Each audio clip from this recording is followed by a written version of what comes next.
Actually, you can leave the screen down for a second. I got to tell you, I know what airline I'm flying. Every chance I get, I'm flying Virgin. And I know that may not be for everybody. Frankly, a couple of the kids I could do without. But it's powerful. And we talk so much about young people, about getting young people into this movement. You know, this is my oldest joke. It's my favorite joke. And this case actually is really genuinely different. But I've been to some of these Republican women's event or Tea Party events, and you look out there and the average age is, you know, deceased. And can we blame them? Really? Can we blame young people, really? Because as I have said before on this very stage, I did a radio promo for this event just a couple days ago. My favorite thing about Ramona Tea Party stage is the background, is the handwritten declaration, the flags. I love it. I love it. It's my favorite thing.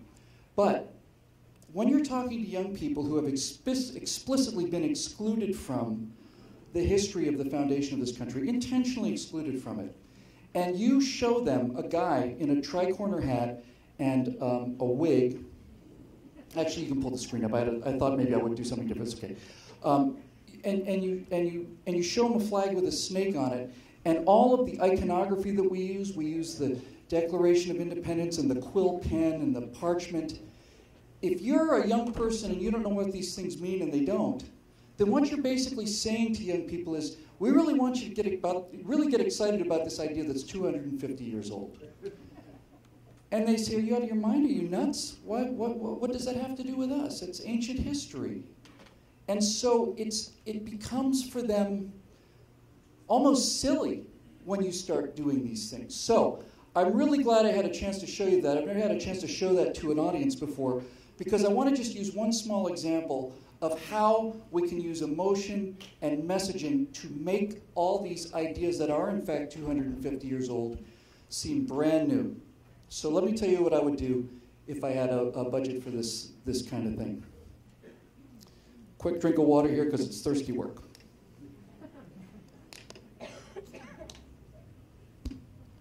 First thing I would do is I would get a set like that and a cast like that, and I would get dancers that look like that, and I would get everybody out there. Now, I've spoken this thought before, but it's only after I saw this video that I had an idea of how it really should be done. What I've said in front of groups of people standing here, as I am now, is I've said to people that I had an experience once with a high school group, and I was talking about George Washington. And I'll just do again what I've done for so many people in terms of my description, then I'll tell you what I would like to do in the future. I would say to young people, I'd say, think about George Washington. Think about a picture of him. What do you see?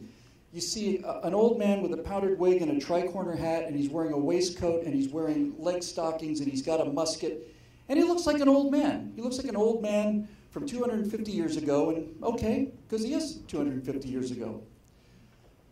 But during the Revolutionary War, George Washington smuggled a secret message behind enemy lines. He actually sent a little message to a tailor in London. And his message was, I would like to purchase 4 waistcoats in the latest fashion using the most popular colors of the time, and I'd like the buttons to be as ornate as possible without appearing ostentatious. And he wanted that made from a tailor in London, because he was the best tailor in the world. Why did George Washington do that? Why didn't he just get a waistcoat made in Boston? It's because George Washington was the best dressed man on planet Earth. He was the best dressed man on planet Earth for a number of reasons, largely as a result of personal pride, but mostly because he understood that he was leading a revolution of farmers and hayseeds, and that these European snobs just assumed that we were just a bunch of peasants and frontiersmen. And George Washington wanted to show the French and the British that he was, in fact, the best-dressed, most fashionable man on planet Earth. That's who George Washington was. So I say to young people, if George Washington were on the stage standing next to me today, he wouldn't be wearing a waistcoat and a powdered wig and a tri-corner hat and leggings holding a musket. If George Washington were standing next to me today, he'd be in a $20,000 Armani suit, he'd have a $900 Hermes shirt on, he'd have $2,000 cufflinks, $4,000 shoes, he'd have a $900 haircut, and he'd be holding an AR-15 with a target designator because he was a deadly swinging dude, is who George Washington was. He would look like George Clooney, he'd look like money. He was, what, 6'4" at a time when everybody was 5'8"? He'd be 6'6", 6'7". He was a giant, and people worshipped him as a god. And after they fought a revolution against the king and won, they said to him, "We want you to be our king."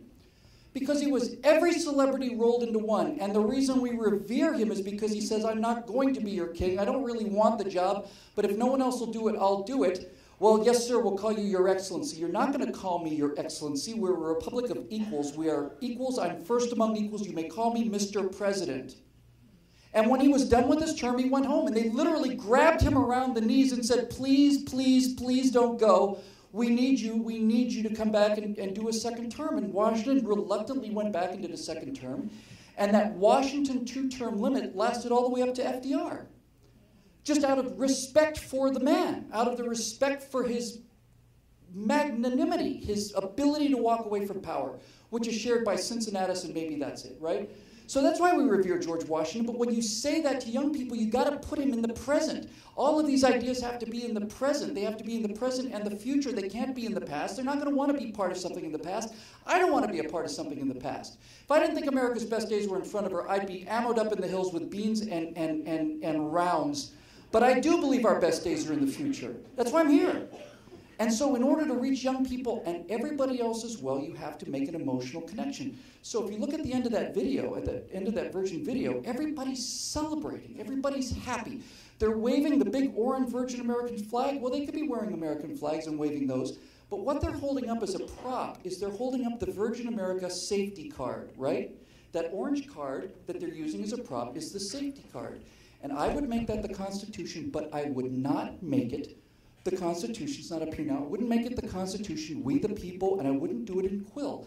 I would do it in Helvetica, white Helvetica. I'd have the preamble in white Helvetica on a white background. I'd make it look like an Apple ad.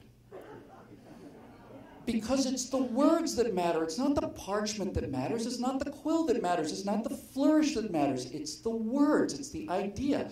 We the people. We the people of the United States of America. I'd put it in a way that's accessible to them. I'd make it look like an Apple ad. I'd have these people holding up and dancing with the preamble to the Constitution, and they'd love it. And they'd be having fun. And nobody in that video would be over 30 years old, not one. Well, maybe me, but I'd be in the deep background. So, what I would do if I had the budget, and I suspect I can't get the budget, and I think I'm going to do this, is I would do something very much like that. And I'd do 5 little beats. I'd talk about guns, and for guns, I'd have, for example, I'd have the set, and I'd have this young woman and her mom backing up, and 3 guys in robber masks, one guy with a gun pushing her out of frame, and she's backing up. And in the deep background, I'd say, now some people think guns are bad because people do bad things with guns. And then before I miss a beat, going back the other way, the 3 robbers would be going back, and the woman would have the gun with her little kid. And I'd say, but sometimes guns can do good. So maybe it's not the guns, maybe it's about who's doing what with them. We think that woman should have a chance to go home at night. We think that woman and her daughter should have a chance to go home. And if that gun gives her a chance to go home, we're in favor of that. We don't think it's better that she becomes a chalk outline on the ground so that somebody at a cocktail party can talk about how advanced they are. We don't see murder as statistics because we don't see people as collectives. We see individuals. We think that person should have a right to go home. And if you don't, come out and say so. Boom. Boom. So, we were talking about the George Washington thing. I would have that set. I'd have those dancers. And I would be way in the background because it's not about me. And I'd have a guy, a young man, probably 6'5", 6'6". But he wouldn't look young. He'd have the powdered makeup on, he'd have the powdered wig, the hat, the waistcoat, all this other stuff. And from the background, I'd say, now we all know who George Washington was when we think about George Washington. And this is what we all think of George Washington as. He'd be there holding his musket. And I'd say, but that's only how George Washington looked to people 250 years ago. 250 years from now, you're going to look kind of stupid too. So if you really want to know what George Washington looked like, let's get to the essence of George Washington. And the second I said that, those 3 smoking hot dancers would walk up to this guy, and they'd grab him by the back of the costume, and they'd just rip it off. It would be a breakaway costume. It would just come off in one piece. One of them would just knock the hat off his head, kind of saucily like that, and you'd be left with a guy who was 35 years old, 6'5", really buff, in boxer briefs, standing there. And then I would say George Washington was the best dressed man on planet Earth because he was leading a revolution and he wanted to tell people that we are a real people and a sophisticated people. George Washington were here today, he wouldn't be wearing a tricorn hat. He'd be wearing a $900 Hermes shirt. And when I said that, these models would put this shirt on him like this. They just slide him into it. He'd be wearing a $20,000 suit, and they'd put on the jacket, put on the shoes, put a little mousse in his hair, give him a little bedhead, that kind of thing. And then I said he wouldn't be using a musket. The musket was the deadliest weapon in the world at the time. And then he'd toss the musket away, and somebody would toss him off camera, an AR-15. He'd rack it, put the magazine in there, and he'd turn on the little laser. And I said, that's who George Washington is. And these three beautiful girls would like bow down before him. And all of a sudden, people would see George Washington the way that the people who knew George Washington saw George Washington, right?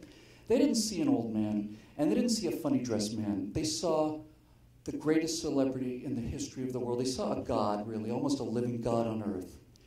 And if you do that in 30 seconds, and you don't tell people, but you show them, this guy with the moosed hair and the money suit and the deadly weapon, that's who he is. That's not who he was. It's who he is. He's almost a god who walked away from power. The guy who's trying to claim power is not a match for this guy. The guy who's in the White House now is not a match for this guy. This guy is the real deal. And suddenly they start to get it, right? Suddenly they start to get it.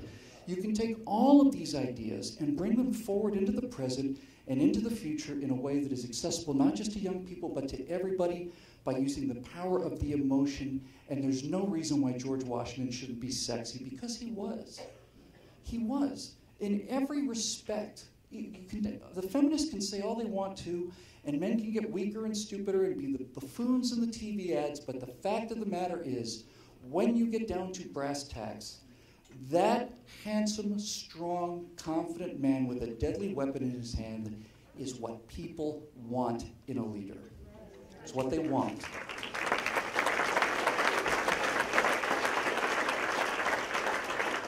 And just by showing him, just by having a professional actor, I don't care who this actor is, I don't care if he's gay, it makes not the slightest difference to me. But if this man has that quality, that alpha quality in his eyes, because you can find actors who can do this, you can find directors who can get this point across. If this man, with this $20,000 suit and the moose and the rifle, has in his eyes at the same time the sense of strength, like he will pull the trigger if it's necessary, and at the same time, the sense of kindness that basically says, I sure hope it's not necessary, then people will understand what a president should be. And once they understand what a president should be, they can look at what they got, and they can say, this isn't quite measuring up to where we want to be. And this is the power of emotion, the power of story. And that's really all I wanted to talk to you about today, because if we can connect this to our politics, we'll never lose again, because that's all they have. All they have is the Virgin America safety video. They don't have anything underneath that. We can tell great stories using those kind of techniques. Great stories. Much better stories. The stories of freedom, and stories of opportunity, and stories of success, and stories of coming up from nothing. The stories of achievement, and stories of heroism. These are our stories, not their stories. The collective doesn't have stories of heroism. Individual heroism is anathema to the collectivists. That's why they hate American Sniper so much. They can't stand it. They can't stand that movie is as popular as it is, because, as I've said before, if this guy Kyle is a good man, a good and decent man, then maybe the army is a good and decent army.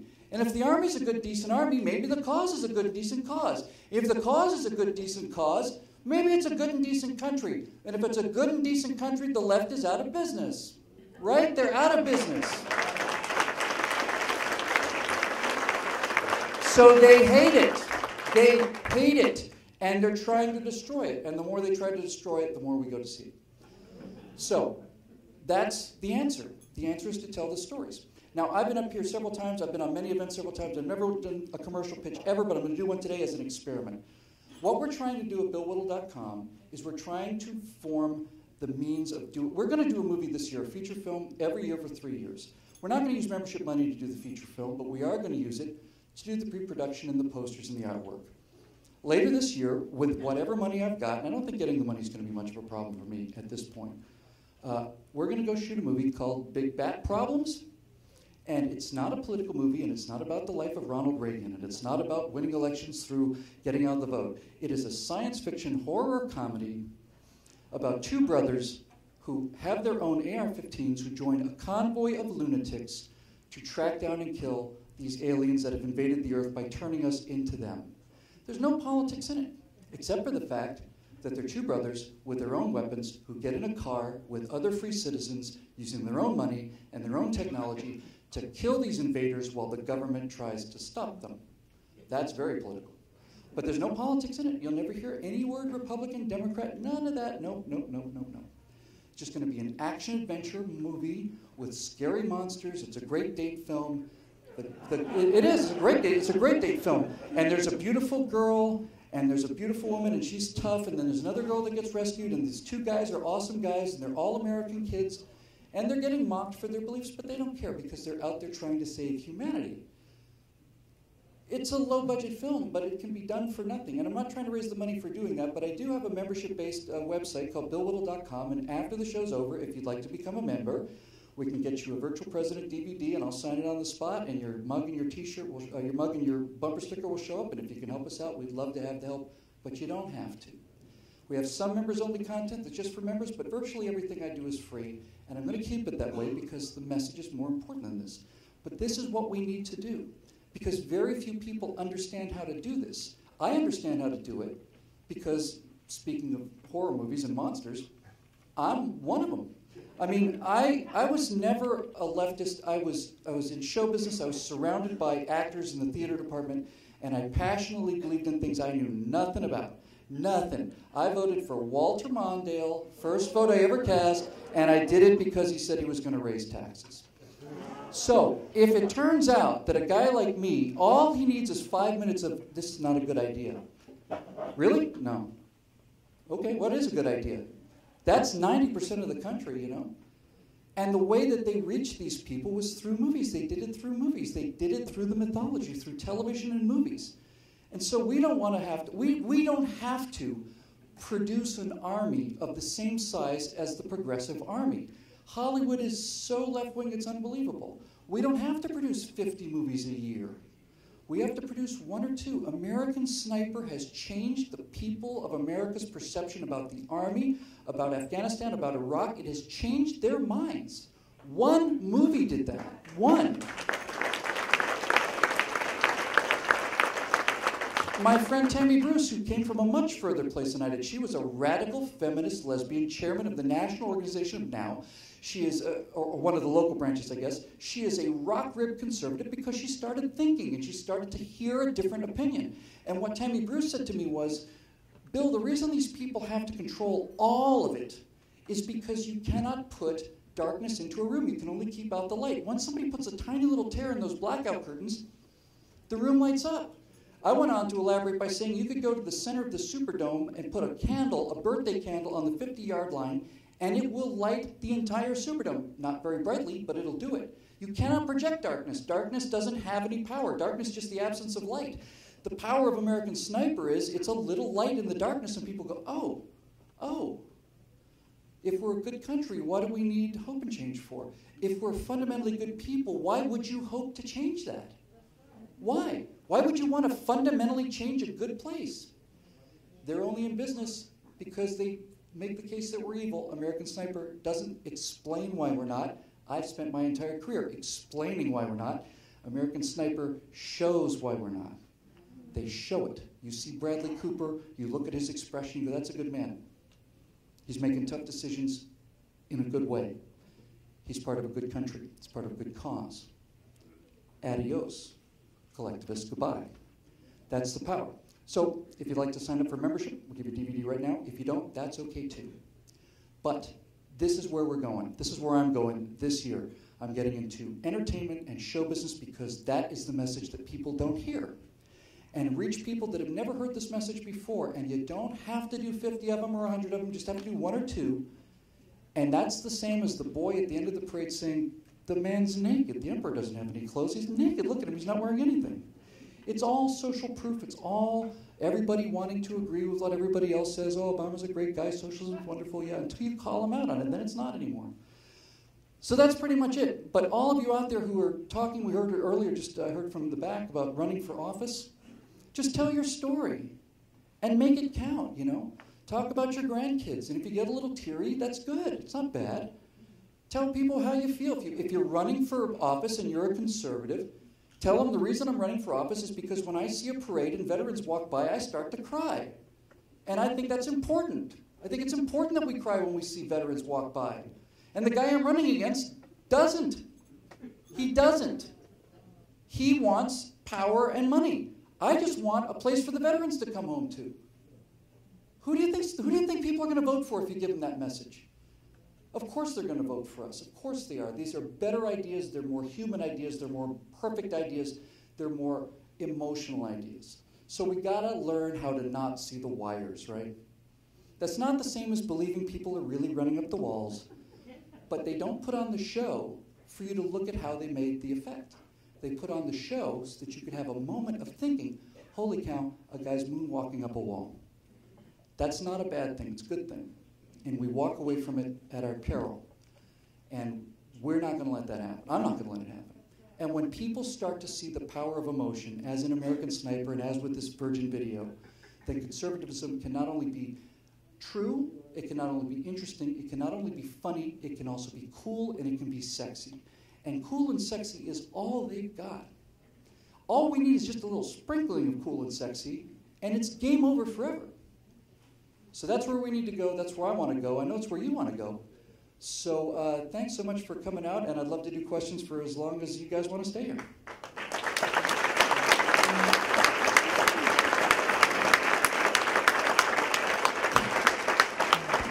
To do questions, we're going to ask you to come to the microphone. Going to line up on my left, your right. Dan will be holding the mic. We ask that you please ask questions. It's not a time for a political statement of any kind. We want to keep this moving. When the time comes to sign up for membership and the video, we'll ask you to purchase those in the lobby by going up on your left, my right, pick up the membership and the video, and bring it on down where Bill will sign them down here. Oh, okay. I'm going to have to get in my iPad. Okay. Yeah, okay, good. That's great. Okay, so for questions. Line up right here for questions. Hi, Bill. My name is Charlie. Hey, Charlie. Hang on 1 second, Charlie. I'm sorry. Okay, no problem.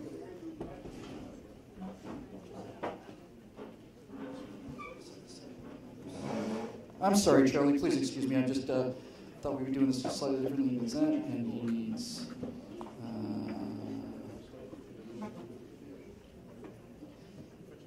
that should do it. I think so. Yeah. Charlie, I'm so sorry. Please forgive me.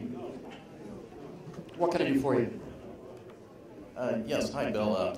I've been watching your videos for a long time, Afterburner and all that good stuff, Firewall, aviation enthusiast, and I'm an aviator myself. Love it. Yeah, love it. Question is, it seems like we're at a dilemma right now.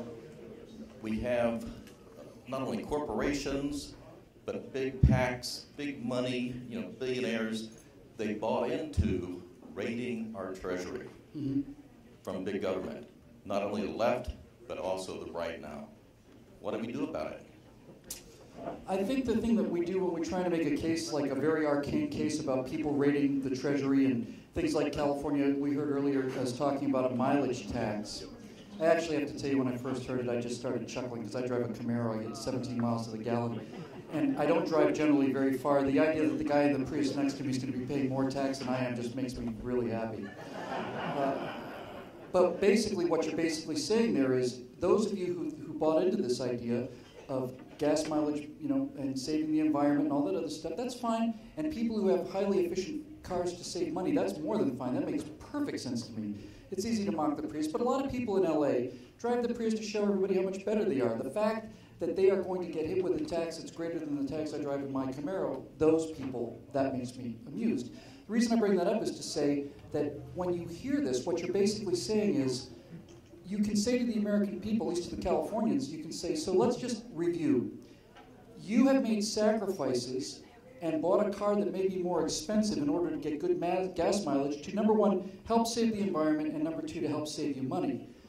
In other words, you've made sacrifices to save money, but the state of California is not ready to make any sacrifices to save any money because they're going to keep getting the money out of your wallet whether you make those sacrifices or not.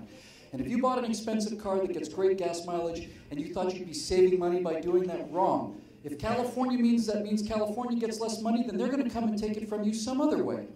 All of a sudden, people start to get a little sense of who's the real problem here. Is it the oil companies? No, the oil companies make, 4 cents profit per gallon? The rest of it's all taxes and subsidies and all the rest of this stuff. So that's one way you can do it. But I think, if you really want to go to the heart of it, I heard this once from a guy named Mark Masters who owns Talk Radio Network. He said the most profound thing, really. He said, it really took my breath away. He said, Ronald Reagan didn't come to save us from liberals. He came to save us from crony capitalists, from conservatives who got into bed with government. He said if it wasn't for crony capitalism, which is a term I shouldn't be using, mercantilism is a better term, actually. If it weren't for the relationship between business and government locking out other businesses, then there wouldn't be a rebellion against corporations in the first place. If there genuinely was a free market, there'd be no reason for the left to exist. Because all of these monopolies and all of this kind of, things are based on a relationship between the government and businesses. So where I would go with it would be, I would go to something that most young people, I'm interested in young people, I'm really interested, I don't want to get the people who voted for Obama, I don't want 26 years old, 25, 26, 27, I want 14, 15, 16-year-olds, that's where I'm going. That's where I want to go right now. I want to get the people who are going to start voting in 2016. So I would use the language